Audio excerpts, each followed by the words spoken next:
بسم الله الرحمن الرحيم. او كاتو هم كاتكتان خوش وشادي بيه من بروفيسور يايدر دكتور سنگر علي ماما بي خوشحال دبين ك بي اوي عزيز شاد دبينوا بو فيركردني زماني عربي بديالكتي عراقي بشوزاري بغدادي سرتا ام منهجي اما كدامنوا تن استيكا استيك دو سيو استی برزیش کە چوارەکەیە. ئەم ڤیدیۆیانەی کە ئێستا دەیکەین و ئەم دەرسانەی کە دەیخوێنین ئێستا ئاستی یەکە. ئەگەر تۆ لە ئاستی یەکەم باش بی دەچێت سەر ئاستی دوو، لە دوو باش بی دەچێت سێ و بە هەمان شێوە دەچێت چواریش. ئەو وەختەیەش بە جوانترین شێوە ئینشاڵڵا قسەی پێوە دەکەی. ئاستی ئەم منهەجی ئێمە یەکەم جار دوو بەشە کە پێ دەگوترێت ئاستی یەکەم دوو بەشە. بەشی یەکەممان باسی ئەوەی دەکەین چۆنێتی دەربڕینی وشەکان کە دەنگسازی پێ دەگوترێ و سەرەتاش باسی پێشەوەی بچنە سەر فۆنیتیکەکان باسی دیالێکتی زمانی بەغدادی دەکەین. دوای ئەو دەچنە سەر بابەتی فۆنۆلۆجیەکە دەنگەکان تاوەکو بزانین چەند گۆڕانکاریەک بەسەر زمانی عەرەبی داهاتێت چۆن بەسەری داهاتووە لە دەنگسازیەکەوە. دوای ئەو باسی جێناوەکان دەکەین، دوای ئەو باسی هەندێک لە ژمارەکان دەکەین و چۆنێتی خوێندنەوەی کاتژمێر سەعات و باسی ئەو وشانە دەکەین کە زۆر باوەیە ناو زمانی عەرەبی، چۆنێتی دەربڕینیان، چۆنێتی قسەکردنیان مەبەست لە بابەتەیە چۆن دەتوانین ئێمە قسەیەک بکەین کە ڕۆژانە بەکاری دەهێنین. دوای ئەو باسی ئەوەی دەکەین کەوە هەندێک وشە هەیە لەسەر مرۆڤ چۆن دەتوانێت ڕیبڕین وەکو سەر و گوێ و چاو ئەو بابەتانە. و دوای باسی خێزان دەکەین، پێکهاتی خێزان لە زمانی عەرەبی چۆن چۆنیە، برایەکان و خوشکەکان و باوکو و ئەو بابەتانە. دوای ئەویش باسی ئەوەی دەکەین کەوە هەندێک وشەی باو هەیە لە زمانی عەرەبی لەسەر حەیوانەتەکان و ئاژەڵەکان، ئاژەڵی دەریایی، ئاژەڵی ڕووباری یاخود هەر ئاژەڵێکی تر بە شێوەیەکی خۆش ئینشاءڵڵا.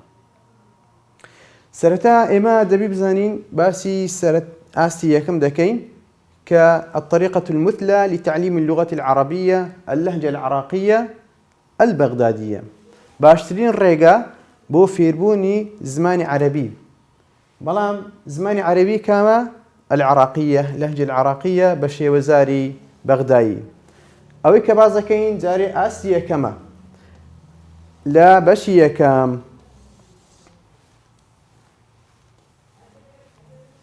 بەڵێ ئێستا دێنە سەر بابەتەکان باز دەکەین. ئەو جزئی یەکەم بەشی یەکەم سەبرەوە دێنە سەر بابەتەکە. لە محاضەری یەکەم باسی لەهەجات دەکەین، دیالێکتەکانی زمانی عەرەبی. طبعاً دیالێکتەکانی زمانی عەرەبی چەند ناوچی هەیە کە پێ دەوترێ اللهجة الجلفية، العامية، الدارجة، يعني قسەی سووقی یاخود قسەی بازاڕی. ئێمە لێرە باسی ئەوەی دەکەین چۆنێتی قسەکردنی عامی، یعنی گشتی بە شێوەیەکی یعنی بازاڕی، نەک باسی قەواعید و فوسحا بکەین. ئێمە باسی ئەو کەسانی دەکەین کەوا دەیانەوێت لە ژیانی ڕۆژانەیاندا قسە بکەن لەگەڵ خەڵکانێکی زۆر کە ناو کوردستان ژیانی ناوەتە دەرەوەی هەرێمی کوردستان یان بە هەر شێوەیەکی بێ، نەوەک باسی فوسحا بکەین. بۆیە زمان بریتیە لە کۆمەڵە ڕموزێک، چەند ڕموزێکە لەناو مشکی مرۆڤدایە، ئەو کۆدانەی کە لەناو مشکیدایە لەناو مشکیدا دەمێنێتەوە لە کاتی قسەکردن دووبارە دەری دەبڕێتەوە.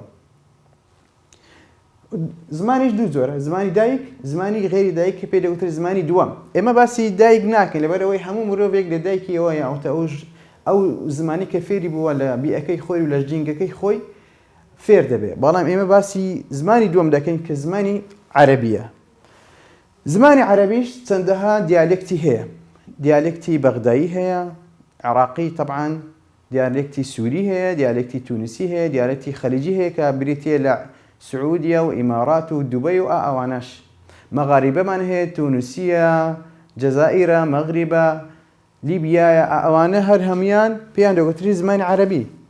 بەڵام ئێمە کە باسی لێوە بکەین باسی دیالێکتێک دەکەین کە دیالێکتێکە تایبەتە بە عێراق، بۆی پێدەگوترێت لەهجەی جولفی یاخود عامی یاخود داریجە. ئێمە زیاتر باسی ئەو بابەتە دەکەین.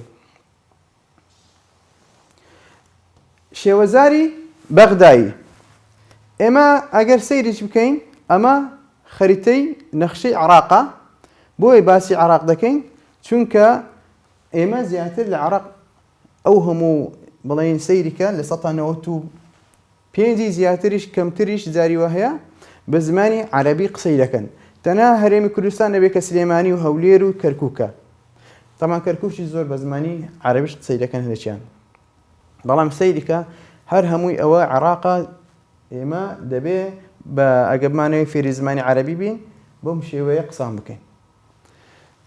ئەگەر سەیریکەین بەڕێزان ئێمە باسی چ دەکەین؟ باسی لەهجەی بەغدایی. بۆچی باسی لەهجەی بەغدایی دەکەین؟ چونکی هەموو خەڵک ئێستا ڕووی لە بەغدا کردووە، عاسیمەی عێراقە، پایتەختی عێراقە. باشە پرسیارە لە خۆمان بکەین ئایا جیاوازی چییە لە نێوان دیالێکت و شێوەزاری بەغدایی لەگەر ئەمبار، نەینەوا، قادسیە و نەجەف و کەربەلا و ذیقار و بەسڕە یاخود لەگەر دیالە یاخود لەگەر سڵاحەدین؟ چەند ئەو شێوەزاری بەغداییە چەند بڵین ئاڵوگۆڕێکی لە زمانەکان یا ئەوتە بڵین چەند وشەیەک هەیە لە زمانی بەغدایی هەیە، شێوەزاری بەغدایی هەیە لە ئەمبار مانایەکەی بە شێوە یعنی هەمان شێوەزار بە شێوەیەکی تر دەردەبردرێ یاخود لە نەینەوە یعنی مووسڵ. بۆ نمونە کەلیمەی شوف لە زمانی بەغدایی و شێوەزاری بەغدایی دەڵێن شوف یعنی سەیریکە. لە لەهجەی نەینەوە دەڵێن دەحق. زیاتر ئەوانەی کە لە نەینەوە دەژین قافی زیاتر بەکاردێنن.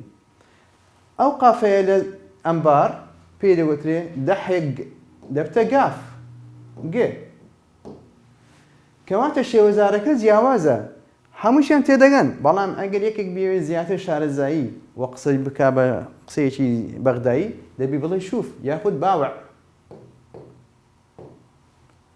و زۆر کەلیماتی تریش هەیە. کەواتە ئێمە گرنگی زیاتر بە شێوەزاری بەغدایی دەدەین چونکە بەغدا هەر هەموو پایتەختە و هەموو وەزارەتەکان لەوەیە، هەموو زۆربەی زۆری دەستگاکانی بڵێن خزمەتگوزاریەکان لە بەغدایە. بەڕێزان ئێستا باسی ئەوەی دەکەین کە هەندێک دەنگ هەیە لە زمانی عەرەبی چۆن چۆنی دەردەبردرێتن، چۆن دەتوانین ئێمە قسەی لەسەر بکەین. چونکە سەرەتا لەگەڵ فێربوونی هەر زمانێک دەبێ ئێمە دەنگەکان بزانین. چونکە دەنگ ئەگەر شارەزای نەبین لە کاتی قسەکردن ڕەنگە پیتێک ئەگەر بیگۆڕن لە کاتی قسەکردن مانایەکی جیاوازتر بدە. ئەگەر سەیری زمانی عەرەبی بکەین بە فوسحا بێ یاخود بە عامیەکە بێ لەم پیتانە پێک دێ کە 28 پیتە. ئەگەر هەمزە لەگە حساب بکەین 29ە ئەلبە تا ئەوەی کە لە بەرتانە یاخود دەیزانن. بەڵام ئەو شانەی کە یاخود ئەو پیتانەی کە لە زمانی عەرەبی هەیە بەڵام لە زمانی کوردی نییە ئێمە دەبێت زۆر جوان ئاگاداری بین و زۆر جوان دەری بڕین. ئەوانەی کە هەیە لە زمانی عەرەبی هەیە و لە کوردی نییە ئەثا، ئەث، ئەذ، ئەس، ئەض، ئەط، ئەڵ. ئەو پیتانە دەبێت مرۆڤ تاوەکو زمانەکەی لەسەر ڕابێ چەند جارێک لە ماڵەوە دووبارەی بکاتەوە. پێشەوەی کە بێنە سەر بابەتەیە ئەثا تۆزێک زمانی خۆت دەردەنی بێبێ و جوولانی دوو ژێیەکە ناوی بجوولێتەوە وەکو دەڵێ ئەث، ئەث. ئەوی تریان ئەل هەر بە هەمان شێوە تۆزێک زمانی خۆت دەردەینی بەڵام ئەو دوو ژێیە دەجوولێتەوە و دەلێرێتەوە ئەذ، ئەذ. ئەوی تریان ساد وەکو سینەکەی خۆمان وایە هەر لە سینی عەرەبی هەیە و لە کوردی شەیە بەڵام ئەو سادەیە تۆزێک قەڵەوترە دەڵێن ئەس.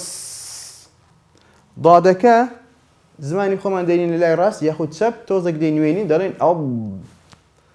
تاءەکەش وەکو تەئەکە وایە لە کوردی بەڵام تۆزێک قەڵەوترە دەڵێن ئەط.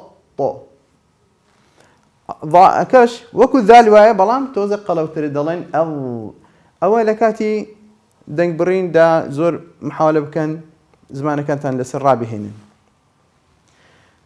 ئەوە ئێوە تازە باسمان کرد شارەزان، بەڵام هەندێک پیتی تر هەیە لە زمانی عەرەبی ئەو دەنگانە هاتوتە ناو زمانی عەرەبی بە شێوەی زیاری دیالکتی بەغدایی.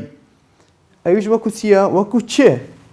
ئەو چێەیە لە ئەسڵدا کەە، بەڵام بوتە بە چێ، هەروەکو چۆن ئێمە دەڵێن بۆ نمونە دەنووسین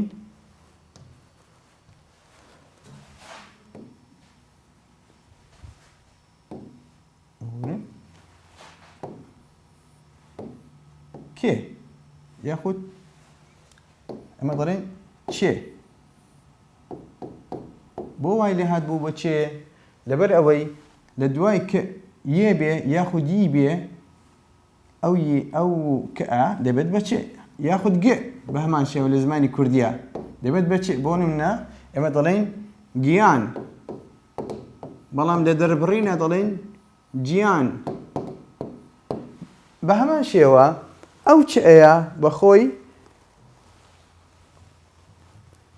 کەئە لە پاشان یا ئەی بە دوادا هاتیە یا ئەوتە کەسرەی بە دوادا هاتیە دەبێت بە چێ. ئەوە هەر لە عەرەبی هەیە، لە کوردیش بە هەمان شێوە هەیە. ئەوە بابەتەکە ئەوەیە کە پێی دەگوترێ بابەتی قوانینی سەوتیە یاخود یاسای زمانەوانی.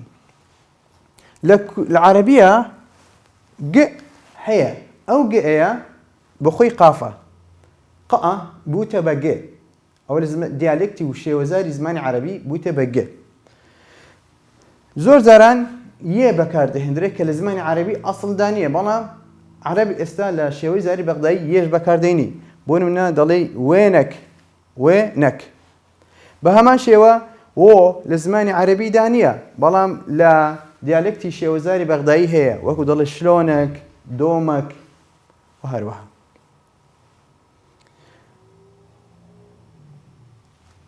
ئێستا باسی بابەتێشتر دەکەین کە هەندێک دەنگ کە عەرەبی لە فوسحا بێ یاخود شێوەزاری بەغدایی بێ بە هیچ شێوەیەک ناتوانن لێرە ببڕن. هەرخوای گەورە وای دروستی کردوونە کە ئەم دەنگانە لە زمانی ئەواندا نییە، بۆیە چەند گۆڕانکاریشیان بەسەدا هێناوە. بۆ نمونە ژ ئەگەر ئێمە لە کوردی خۆمان دەڵێن هەژار بۆ نمونە، بەڵام عەرەب دەڵێن زز. بۆ نمونە دەڵێن هەژار، ئەوە دەڵێن هەزار. طبعا معنای جیاوازە لە کوردیە، بەڵام لە زمانی عەرەبی لەبەرەوەی نازانن معنایەکە چییە، هەر وەک خۆی دەمێنێتەوە هەر بە معنای هەزارە. هەژار یعنی ژاڵە دەبێت بە زالە. بۆ نمونە ڤێ لە زمانی فەسیح و شێوەزاری بەغدایی دەخوێنرێتەوە بە فێ، وەکو دەڵێن ڤیان ئەوان دەڵێن فیان. پ بە هیچ شێوەیەک لە زمانی عەرەبی دانیە و لە بەغداییش دانیە. طبعا بۆیە ئەوان دەیکەن بە بێ، دەڵێن ئەوروپا، دەڵێن ئەوروپا، ئەوروپای دەکەن بە ئەوروپا. چئەکەی کوردی خۆمان دەیکەن بە ج. ئەو چئەیە جیاوازە لەگەڵ ئەو چئەی کە تازە باسمان کرد. ئەو چئەیە هەر ناوەکی تایبەتی خۆمانەوە کە دەڵێن چییە، ئەوان ناڵێن چییە، دەڵێن جیا. دەبی ئێمە ئاگاداری ئەو بابەتانە بین. چەند تێبینیشتر هەیە و کۆتایی بە محازەڕەکە دەینین. یەکەم ئەوەیە زۆر جاران هەر دەربارەی دەنگە لە زمانی عەرەبی هەمزە دەبێت بە یی. چۆن؟ ئەگەر لە ناوەڕاستی وشتەدا هەبوو، بۆ نمونە دەڵێن عائید، ئەو عایدە دەبێت بە عاید. جاری وا هەیە هەمان هەمزە ئەگەر کەوتە کۆتایی وشە حەذفی دەکەن، دەیسڕنەوە. دەڵێن بۆ نمونە شەیما دەبێت بە شەیما، بەخۆی شەیماە دەیکەن بە شەیما. سەحرا دەبێت بە سەحرا. یان جاری وا هەیە ئەو هەمان هەمزەیە دەیکەن بە تاء المدەوەڕە. بۆ نمونە دەڵێن غەدا دەڵێن غەدا، عەشا عەشا، بەیضا بێضا. بە هەمان شێوە بابەتێشتر مایە کە باسی لێوە بکەین. بەڕاستی بابەتێکە کە زۆر دیالکتەکانی هەندێک لە دیالکتەکانی هەرێمی یعنی کوردەکانی خۆمان لە دەربارەی حا و عین تۆزێک جیاوازیان هەیە، ناتوانن ئەم دوو پیتەیە دەربڕن. حەقی خۆشیانە لەبەرەوەی دوو دەنگەیە لە دێر زەمانەوە هاتوتە ناو زمانی کوردی خۆمان و ئێمەش ناتوانین زۆر جاران دەری ببڕین. ئەوش پیتی حا لەگەر عین، ئەح ئەع. توانەتی دەربڕینی ئەو پیتانە پیتی ئەح تاوەکو ئێوە بیزانن. ئەو پیتانە ئەگەر دەربڕین بە حا، دەڵێن ئەح ئەع. چۆن؟ ئەگەر دەربڕینی ئەو پیتانە پیتی ئەح، تاوەکو ئێوە بیزانن. ئێمە کلێنیسێک دەینە ئەو دەستی خۆمان دەینە ئێرە ئەگەر هەوای پێکەوت ئەوە پیتی حاءە دەڵێن ئەح یان ئەوە تا دەڵێن ئا ئەگەر هەوای پێ نەکەوت ئەوە پیتی ئا دەڵێن ئا ئێوەش لە ماڵەوە چەند جارێک دووبارەکەنەوە ئەوانەی کە زیاتر ناتوانن پیتی حاء و عین لێک جیاکاتەوە لە کوردیە ئەگەر حاء و عین لێک جیانەکەیەوە زۆر ئاساییە و عیبی تێدا نییە بەڵام لەبەر ئەوەی لە زمانی عەرەبی کە زمانی خۆیانە حاء و عینیش هەر ئیوانە ئەگەر جیاوازی نەکەین معناکەش زۆر دەگۆڕێ بۆ نمونە حلو ئەگەر تۆ هەڵە بکەی بڵێ علو معنای جیاوازە حلو یعنی شیرین یاخود جوان بەڵام علو یعنی بەرز حەلیم یعنی نەرمونیان بەڵام ئەکر بیکەی بە عەلیم معناکەی تەبعاً زۆر جیاواز دەبێ لێرەدا دێنە کۆتایی محاضەرەی یەکەمان بە هیوای سوود ئینشاء الله والسلام عليكم ورحمة الله